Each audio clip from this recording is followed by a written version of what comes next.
everyone, and welcome to another episode of Breaking Character. My name is Jordan-Paige, and I am the show creator and host. If you like what you see here today, please consider pressing the subscribe button and or the notification bell so you can be notified when we post. Our guest today is Angelo Dylen. Angelo is a 17-year-old actor living in Texas. He started his career at age 7 when he unexpectedly booked his first commercial for Disney Junior and accepted representation from Pastorina Bosby Talent Agency. The past 10 years, Angelo has been living an amazing, memory-filled actor's life, building his resume and just having fun full-time. He loves developing different characters, improv, comedy, and enjoys meeting other actors and performers.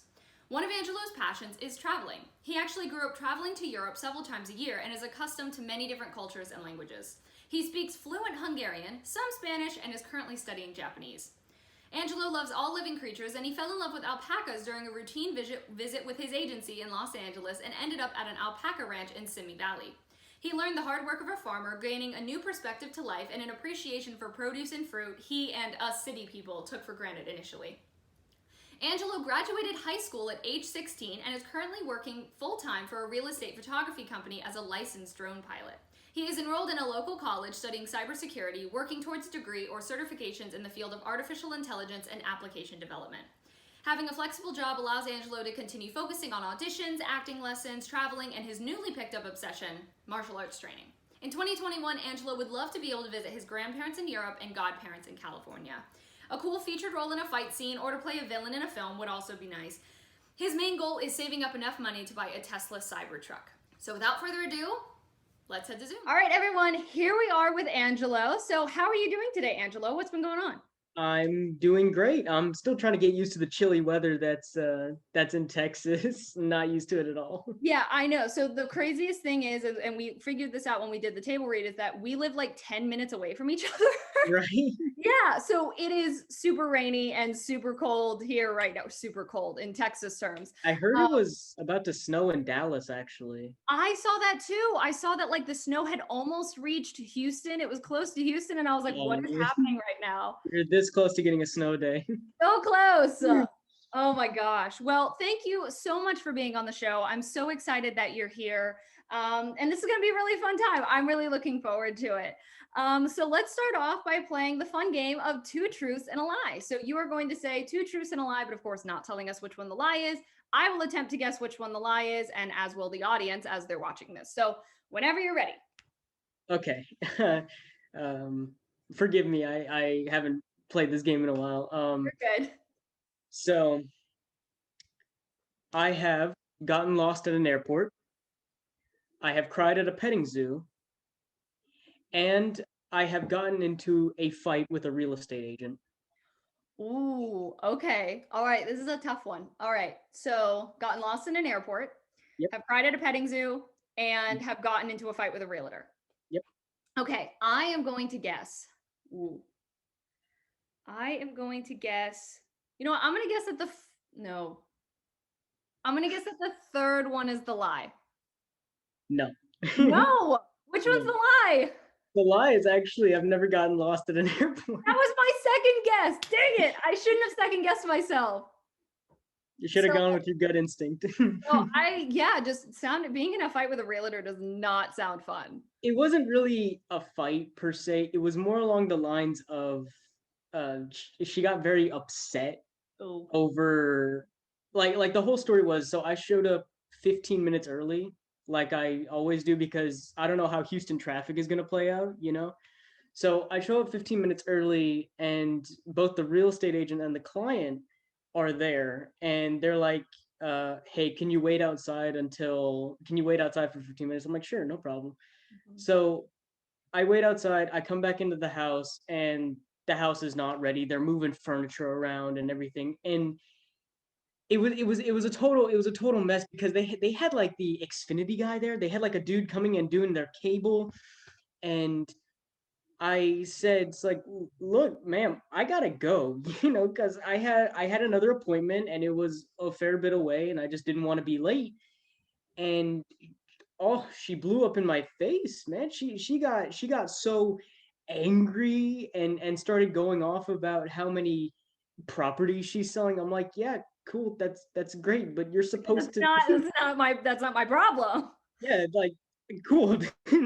But it was an experience to say the least. I bet. Yikes. Yeah, that does not sound fun. I'm usually not very good at this game, so I got lucky in the first interview I did and I guessed right, but I have a feeling I'm going to be wrong a lot more than I'm right. So, I first want to start asking you about how you graduated high school at 16 because that is crazy. So, I wanted to ask, what was that like? Did you, what led you to that decision and are you glad that you did that? Well, it wasn't really a decision, it was just sort of circumstance, I suppose. So I was in public school up until like middle school. So I did kindergarten through 5th grade in public school, and then when it was time for me to go to 6th grade, I swapped over to homeschooling. So the way that I did it is that I had a website, like my school's website. I would do it on my laptop, and then I would still have like the assignments and all that. And I actually ended up liking homeschooling a lot more. And I remember just being very bored, unhappy in public school. I would get in trouble for like the dumbest stuff. I dropped my pencil one time during a test in like 3rd or 4th grade and I got yelled at by the teacher. Oh my gosh. It's just really weird things. I was just one of those kids that like I just didn't do well in public school because it was just too slow for me. And when I moved to homeschooling, I was able to get through, 6th grade, 7th grade in like, 8, 9 months. And it was a lot more flexible. And I could learn at my own pace. If I needed to slow down or if I needed to go back, I could rewatch the lesson or I could, look back in the assignments. And then I graduated at 16 because that's just sort of how it happened. I started school like a bit early. I think I started kindergarten at like 4-ish. Okay. So I definitely know that that's like a bit early because I know most kids start at like 5, 6. 5, yeah. But I actually graduated like a week before my birthday. So Wow. and it was one of those like virtual graduations. It was gonna be like a whole thing because my school had the graduation ceremony in Florida, and we were going to get my grandmother out here who lives in Hungary. We were going to get her out here. We were going to get my godparents that live in California from out here. We were going to get the whole family together. We were all going to go down to Florida for the graduation ceremony. And obviously that never happened. I ended up just standing in the kitchen watching the iPad with the the cape and the gown on. Uh, It sucked. I'm sorry that, but I mean, hey, like graduating that, I think that's awesome. Yeah, definitely not the circumstances that you It is wanted. what it is. I Yeah, know. I did my college graduation online, and that was, it was what it was. But yeah, definitely something that you'll never forget, probably. Yeah. Well, it is what it is, Nothing I can do about it. Yeah. So, as we were just talking about realtors as well, being a licensed drone pilot sounds like it would be pretty fun. So, how Mhm. long did it take you to get certified, and what's your favorite part of that job? Well, I took the test, I think in February of 2020. Yeah, yeah, that's what it was. I took the test like earlier in the year, and then I got hired to the real estate company that I worked for because that was sort of a prerequisite is that you had to be licensed. And the test itself, I think I studied for about a month and a half, and the test it's a lot of charts, like a lot of sectional charts. You have to know like where certain authorization zones are. Like for example, in Houston Sugarland, there's a lot. Uh Wow. and it's a pain to get authorization sometimes because they just won't let you. Especially in 2020, it was really bad. Like there were a lot more no-fly zones cropping up, especially in Sugarland, because people kind of got crazy during the year and they just didn't want to risk it. So drone jobs were especially difficult that year. But for the most part, I don't really get that many drone jobs in the city. I get them more in like wooded areas, where it's like nice big open land and it Yeah, and it lots helps of a lot. space. Yeah. But the test itself wasn't too difficult. It's kind of teaching you like you're gonna fly like a Boeing or something like that. So I mean, it is what it is. I did pretty well, all things considered. I did not think I was gonna pass first try. Well, hey, look at that. Yeah, I think you passed. There's I that. passed, but it's fun. It's definitely fun. I think the weirdest thing though is that there have been some encounters that I've had with certain agents that expect like a satellite shot with like a drone. and they get really weirded out when I tell them I can like legally only go up to about 400 feet. Oh, wow. So it's just like, well, it's like because this one realtor wanted me to get like essentially like 3 miles of area Mhm. in one shot, Oh, and yeah. you just can't do that because on No, drones there's no like panoramic mode like there is on phones, no. and I can't go high enough to accomplish that. So I mean, I tried my best. You know, there's Yes. just what it is at that point. Yeah, but I mean that sounds really cool. It just yeah, it's interesting, right? When you have people that are like, "Can you do this?" and you're like, "Well, no, No, actually. Sorry, I'm I, legally not allowed to do that." I try not to say no. I try to say like, well, let me try this, this, and this, so I can like offer Yeah, yeah, solutions. that's smart. Other options without having to blatantly come out and say, Right. "I am legally not allowed to do that."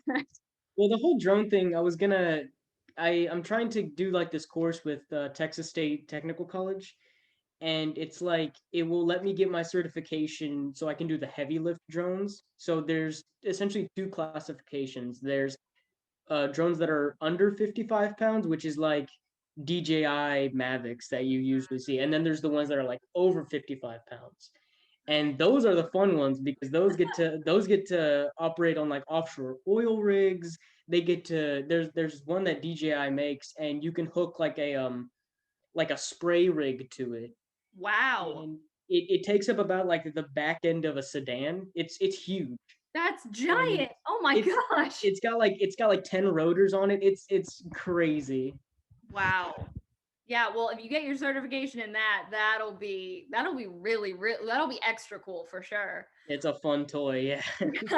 So, a little bit of a wild card question here. If you could live anywhere else in the world, where would it be? Hmm.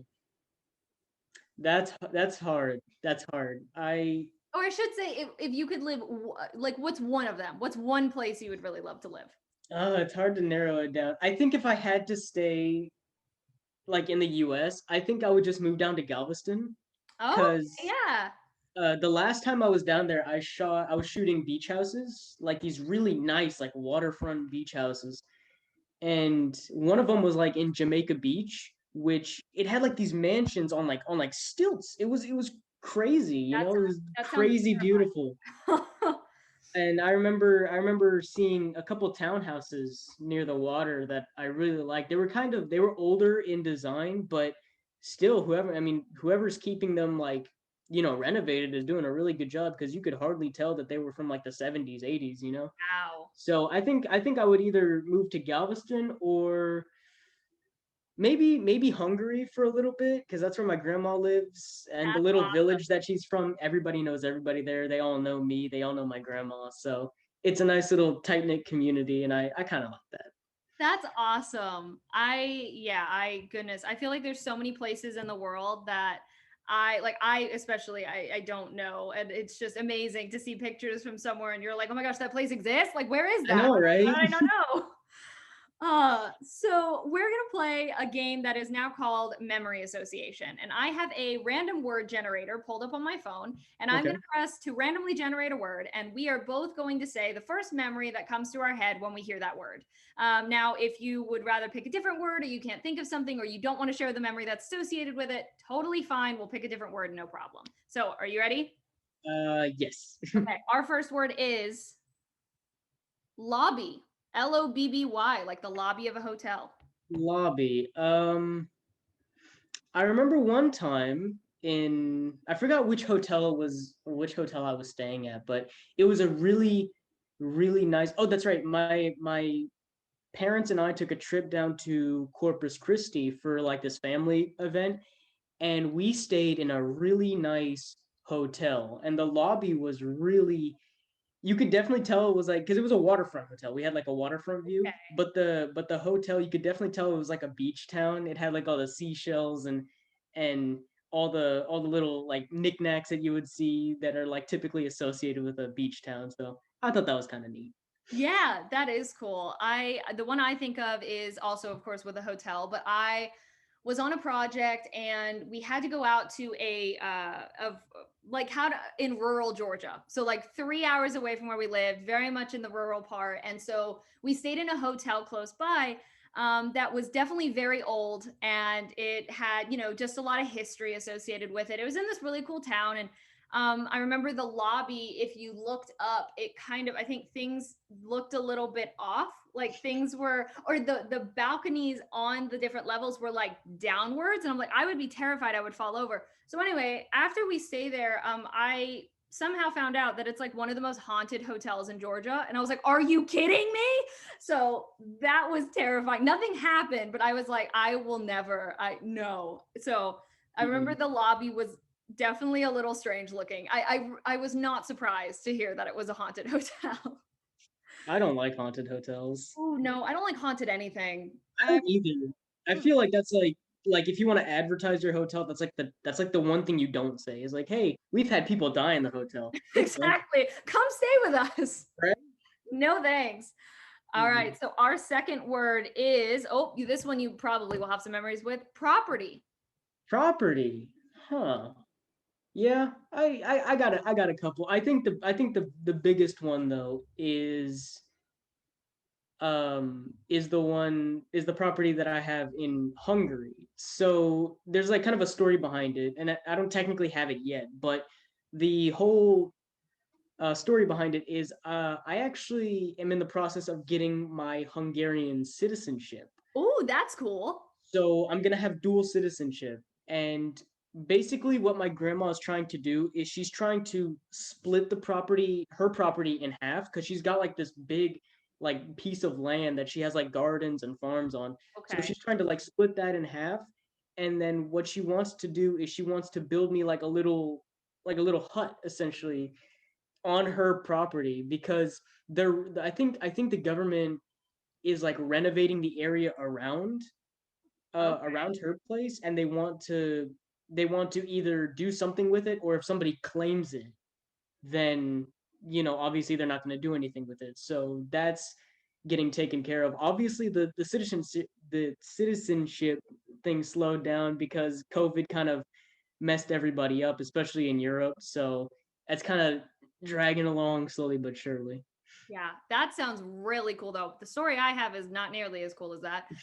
The word made me think of we would film. I've filmed a few times in Georgia at this farm that's called Milford Family Farms, and it's gorgeous. And I Mhm. one time did a few actually drone shots for them, and in payment, I basically was able to go there and just check with them whenever I wanted to film or do a photo shoot, and just check with them first. But I was able to go and I think we filmed a few projects there and I did photo shoots there and it's just this gorgeous property and that's what I thought of first. I'm hoping to be able to do a few more photo shoots there when things are a little bit safer and when I go Yeah. back.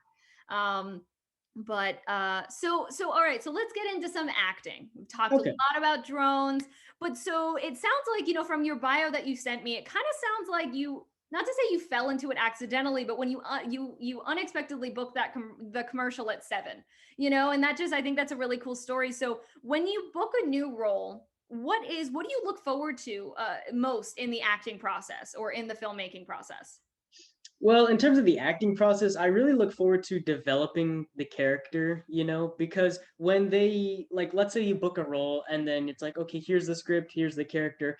You have sort of a basic outline of the character, but there's also a lot of room for you to personalize that character, because the character, it's written a certain way, yes, but for the most part, those are just kind of character traits, Mhm. and I feel like if you find a way to like really personalize that, it becomes something like really unique that a lot of people are going to remember, not because you were able to like pull it off, but because the way that you performed that specific role is like something that a lot of people could potentially resonate with. You know what I mean? Mhm. Yeah, I think that's a really great way of looking at it. I think that's so true that Mhm. you get kind of the outline of them, but even if the character description is this long, not everyone's life, no one's life could just be boiled down to this much. So there's so Exactly. much in there to explore. I think that's awesome. What is one of your favorite characters that you've played? I think one of my favorite characters that I've played. That's a difficult one. Yeah, That's a I know it's difficult one always a because difficult one because every character is special, but if there's something that stood out one time while you were, on a project. well, I like to create characters based on some of the auditions I get. Okay. And one of the characters that I created, so it was like this kid who grew up in the projects, he Okay. was like Yeah. in a lower end neighborhood. And um and it was kind of funny because because the kid was about as white as you can get. Okay. And so I ended up making a character out of that. And we even went to the lengths of making, like, my mom and I, we went to like the craft store. We went to like Joann's or something, and we got like this plastic like necklace that had like a queen's crown on it, and I ended up wearing that. And to mimic earrings, she took like these like fake like plastic whatever gemstones and like glued it to my ear. It wa- Oh it my was gosh. it was so funny. It was so funny. That's That's probably dedication. my that's probably my favorite character because I just had like I at that point I didn't even care about booking it.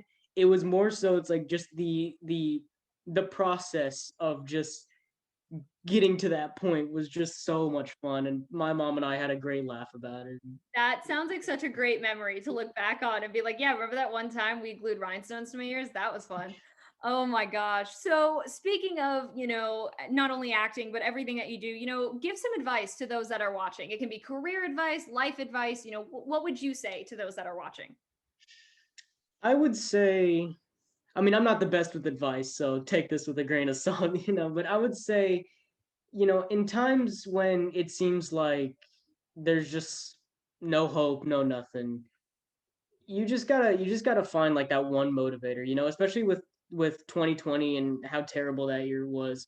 You essentially have to make your own motivation. You know what I mean? Like I know that sounds cheesy, like you could put it on a Hallmark card, but it's true. It's people fall into these ruts of like, I don't know what I'm gonna do. There's no hope. It's like I know what it's like, and it's not good. It's terrible.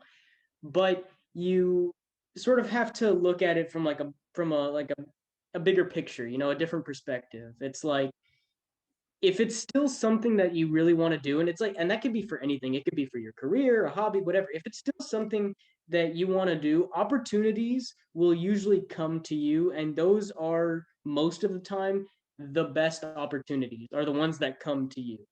So it's just like for acting. I know a lot of kids like my age, they drop out because that there's that weird period with acting where it's like, okay, now I'm 13 and now I'm not getting any auditions, Yeah. because there's like you're not young enough to play the kid roles, you're not old enough to do like the adult roles.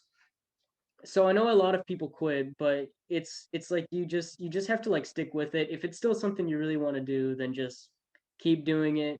And that's really all that matters. As long as you just have fun doing it. Definitely. And on that topic, when you do what you love to do, what pushes you forward to keep going when things get hard?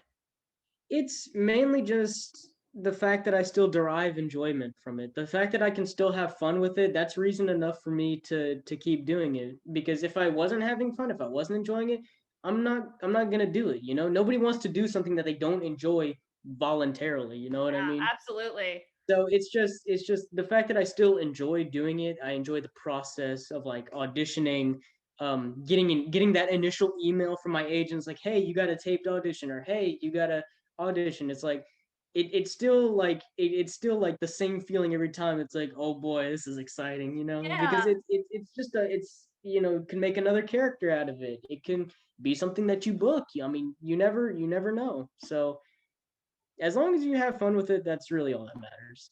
I agree. Absolutely. So where can people follow along with you and see what you're doing? Well, I do have a couple social media pages. I've got Facebook, Twitter, Instagram at Angelo Dylen, Dylen. I post somewhat consistently on there, and that's really kind of it. I mean, I have a website, www.angelodylen.com. You can find like my actors access on there, sort of all the information. You can find my agents on there as well, and that's sort of it. I don't really do social media too much. I try not to. I try not to live on it. You know what I mean? You're much better than me because I am not the same way, but I will put all of those links in the description below. So you can, everyone watching, you can follow Angelo by clicking below. And thank you again, Angelo, for being, for being on the show. I really got, it's great to actually talk to you because I know we did the table read, but I didn't really have a chance to talk to you and get to know you. And so this was really, really fun for me. So yeah, thank you so much for being on the show. You're welcome. I had a great time. Awesome. All right. Well, I'm going to stop the Zoom recording. And so in the video, we are going to head back out of Zoom. Thank you all so much for watching today. I really hope you enjoyed. If you like what you saw here today, please consider pressing the subscribe button or the notification bell so you can know when we post. And you can follow us on Instagram at Breaking Character Show. If you'd like to follow Angelo or I, all of our social media is in the description. And if you yourself would like to be a guest on Breaking Character, you can check out the description box below for instructions on how to submit yourself. This is actually the last time you are going to see me in this setup as I am moving, and by the time these videos come out, hopefully the new setup will already be done, because if not, I'll be slightly concerned. I am so stoked to announce that our guest for the first week of February is going to be Lily D. Moore, who you may know from Netflix's show Never Have I Ever. Thank you all so much again for watching, and we will see you next Tuesday.